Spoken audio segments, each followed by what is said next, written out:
kind of sits. George's body offers clues to the story of her violent former life. She has multiple scars? Yeah, she pretty much has scarring. I noticed that she has a lot actually on her back end as well, in her tail. Oh, yeah. Her tail's broken, too. Yeah, George's had a rough life. Oh. Also been bred a lot. George's sagging belly reveals she's had many litters. She may have been a champion bred for money. When a dog fights and they win, they obviously want to breed the dog so they can have puppies and keep that strain going that they work so hard for. Puppies of champion fighters can be worth up to $10,000 on the black market. Can I look in your mouth? George's mouth offers a disturbing mystery. Every single tooth is gone, possibly ripped out from fighting. No teethers, huh? Good job. She might have had a Broken jaw, maybe? I guess the teeth got ripped out of the mouth and kind of chipped the jaw. If root fragments remain in her gums, Georgia could fall ill from infection. There you go. John hopes Dogtown's medical staff can heal whatever damage exists and shed light on why Georgia's missing all her teeth. You did so good. I'm proud of you. I'm proud of you.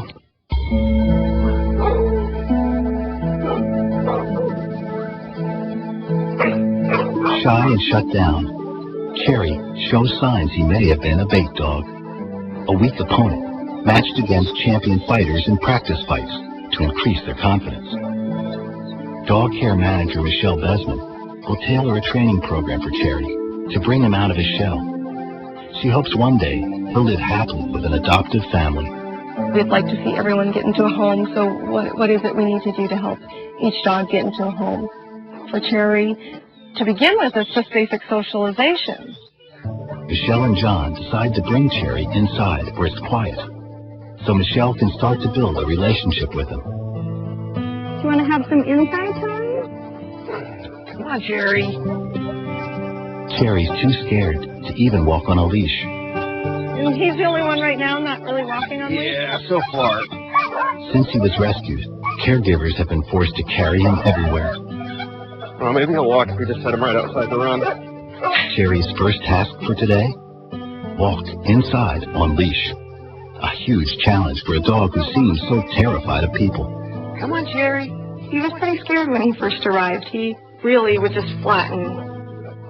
Cherry, come on. That's his way of coping. Come on, Cherry. We're going, Cherry. Come on. Should we try it? Yeah, let's try it that way. If that's the way he wants to go, we'll use it. Good job. Good boy, Cherry. Moving at his own pace, Cherry finds a route that's comfortable for him, along the fence. He just needed to go along the perimeter.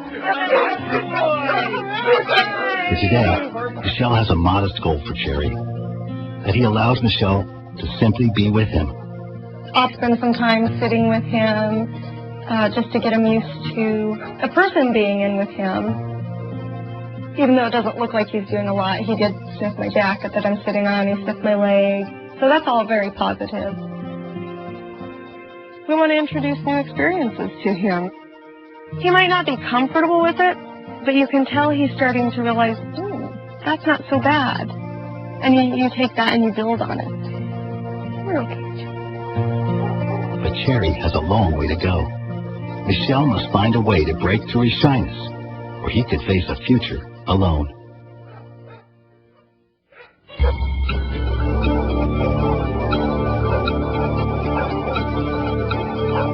Dogtown veterinarian Dr. Patty Iampietro responds to an emergency in the Vic Dogs runs. Denzel, the pit bull with mysterious medical symptoms, has become critically ill. He was definitely sick. He had pale gums. He was a mess. I think the thing that struck me the most was that his gums were quite pale, and I could feel that his pulse quality was a bit abnormal, and his heart rate was elevated. And all of those things kind of linked together. The pulse quality that I feel suggests he's anemic. With anemia, the red blood cell count drops, starving the organs of oxygen. Left untreated, the condition could be life-threatening. I'll probably need to get see him at the clinic and get some stuff done on him. Anything that makes a dog anemic is a serious condition. I need to hunt for reasons why his red blood cell count is low. Dr. Patty brings Denzel to the clinic to run blood tests. I'm going to run some tests to see if he has any infectious parasites that could be causing the anemia. Until Dr. Patty knows what's making Denzel sick, she's unable to help him. In the meantime, she can only hope his body doesn't shut down before the test results come back from the lab.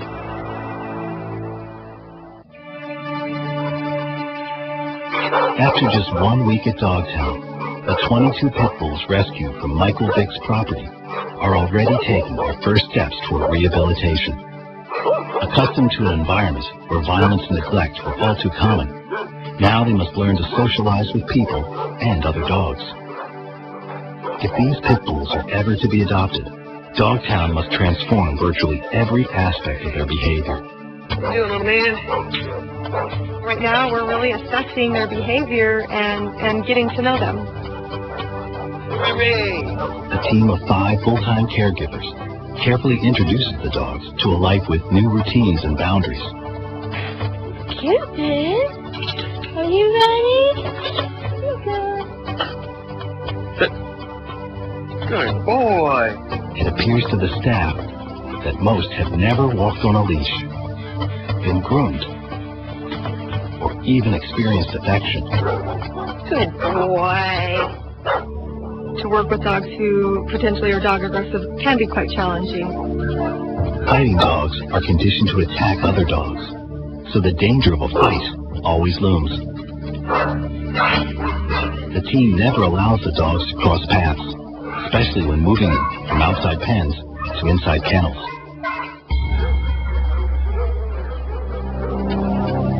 Even though Georgia has the physical and psychological scars of a veteran fighter, trainer John Garcia is committed to turning her into an adoptable dog. All right, Georgia, come on. But before beginning Georgia's rehabilitation, John tackles a possible health concern, her missing teeth. Good girl. It's critical to remove any remaining fragments from her gums so they don't become infected. Here. This bed's all for you. Dental vet tech Steve Lund gives Georgia anesthesia so he can take x-rays. Some dreams when you wake up. Steve suspects Georgia lost her teeth fighting. With a lot of these fighting dogs, during their fighting career, they're breaking off teeth. Over time, those root fragments can cause problems. Alright, girl. There's no teeth. No. Well, Georgia's just, I feel so bad for her. I mean, she's been put in so many bad circumstances by people, and it's just so aggravating, so frustrating. It just angers me.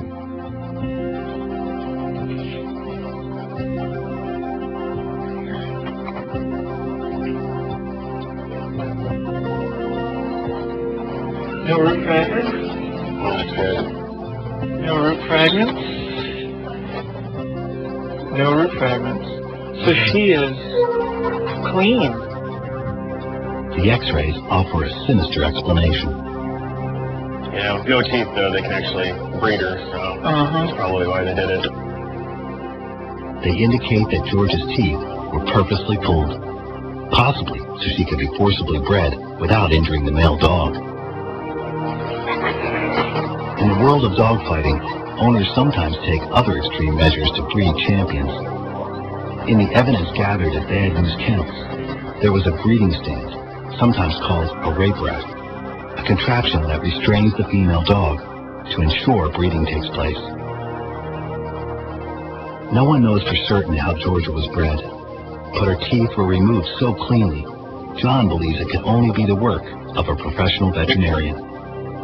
Somebody did this to her that knew what they were doing, and that right there is so disturbing to me, that somebody would take money over the dog's well-being. Some of the things that they would do with these dogs, it's so horrible. I can't even think about it without, feeling all this emotion inside about what they went through before they came here.